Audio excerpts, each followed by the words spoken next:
bubbling, coming in, crushing this. Or, yo, last video I did Aries rising, first house, seventh house, 10th house, and fourth house. Weird way to put it. Anyway, so now I'm gonna do Aries rising second, fifth, eighth, and 11th. So the second house for Aries rising is Taurus. Taurus is fixed earth. So I almost feel like this is the Aries person, right? So selfish matters are kind of like explosive, not really fixed. This is almost someone to me because personally they're so up in the air, right? Like we talked about Aries rising first house, selfish action. I didn't tell you about how Saturn falls in the first house, so this is in the moment. Like this isn't like, is this gonna come back to bite me? This is like, no, I just want to do this. Like, I know it'll bite me. This will be fun.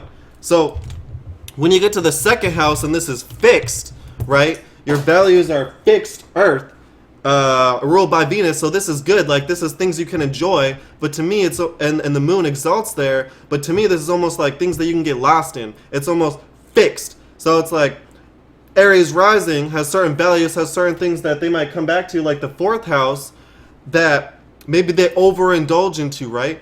So like a really close connection with their values in a way. I almost feel like the tools that they use or whatever they value that's fixed and practical. It's like, yeah, they're sticking to it and they love it. So for better or worse, right? Like if their tools, if they're utilizing something beneficial or they're really into something that helps their life, this is great. But if not, this is really bad. Like this is almost seems just like addictive behavior in a way, because fixed what you value, what you want to surround yourself with, what you want to use, what you want to indulge in, what looks good to you, seems like it could go against Aries' nature of being so personally ruled by Mars, like not wanting to stay still, not wanting to stick to the same. So to me, this is almost like they could get bored with what they got, but they don't really see anything else. It's like, but this is what I got, you know what I mean? So, but that might be like just the burning bright and burning quick, you know? Maybe that's the time when they just need to settle out, you know, take a break, being fire ascendant. All right, second house. Now we have, let's go to the eighth house. So this is almost like what you value in a relationship. This is Scorpio. So this is Mars ruled, what you're passionate about, fixed water, fixed emotion, right? So what you want to resonate with in a way. So this is almost like we talked about the substance of your relationships. When you pay attention, when you spend time, you develop a currency with someone, right? And that currency feels a certain way. Now Aries, they want this to feel deeply. Now, because Scorpio's here, so there's like their obsessive energy connects to this. Like when they have that connection that truly they connect to and they resonate with, it's like they're holding that close. Like there's no giving that away. They're holding that so close that they get lost in that, and that can sting them really. So it's almost like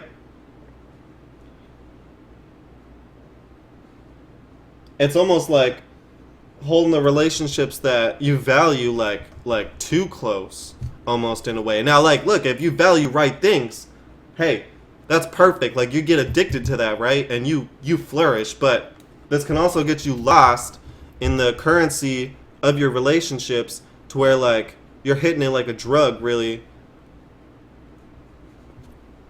All right. So, but like I said, is that a good drug? What's that do for you? You know? Okay. So Aries. Rising, fifth house. Leo. So this is how you express yourself. Fifth house. When you're comfortable, when you're at home, when you're around the people that you love, how do you express yourself? Now this is just shining. This is someone who likes to express themselves. This is someone who's not afraid to take center stage. This is someone who doesn't really think about like time necessarily. They ain't really think about what's gonna go down. They're thinking about doing it. They're thinking about acting. Leo's ruled by Sun. Saturn falls there. You know what I mean? It's how they express themselves. It's just open. It's light. It's like they're ready to express themselves like on a stage, really, is the Aries rising, in my opinion. All right.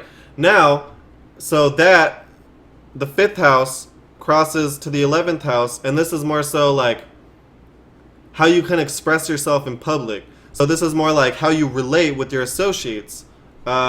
because the 11th house is right after the 10th house. So this is almost like when you have your public life, this is almost like the tools, the people, places, and things that come into being when you're working with your public life. So the people you associate with, the just like things like that, like things you associate with publicly, like banking systems, like you're like the tools of your public life, really.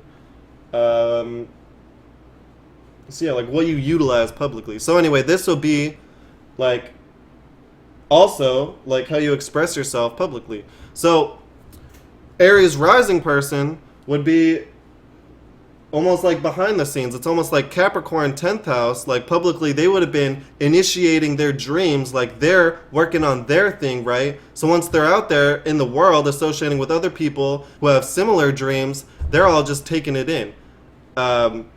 They may have a new way of thinking about it, the Aquarius energy, you know what I mean? Like they may not be taking it in like the next guy, like a Libra or a Gemini, but they're certainly taking it in and they're watching. So it's almost like this is the person that's like peeping game on what's going on with corporations and businesses and more public endeavors nearby, figuring out how they stack up to that, and yeah, and it's not very expressive. So it's also almost like on a private level, the Aries is gonna put themselves out there. On a like a more public level, they're almost like, no, I got my dream. I need to make sure that shit's secure. So I'm not trying to put that like on front view of the news.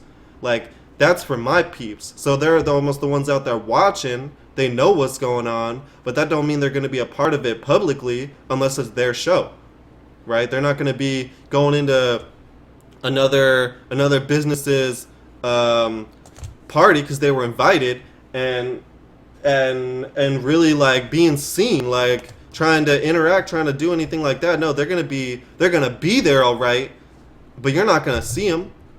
They're just gonna know what's going on. All right, there we go. Aries, 2nd house, 8th house, 5th house, 11th house, bubbling, coming in, crushing this art.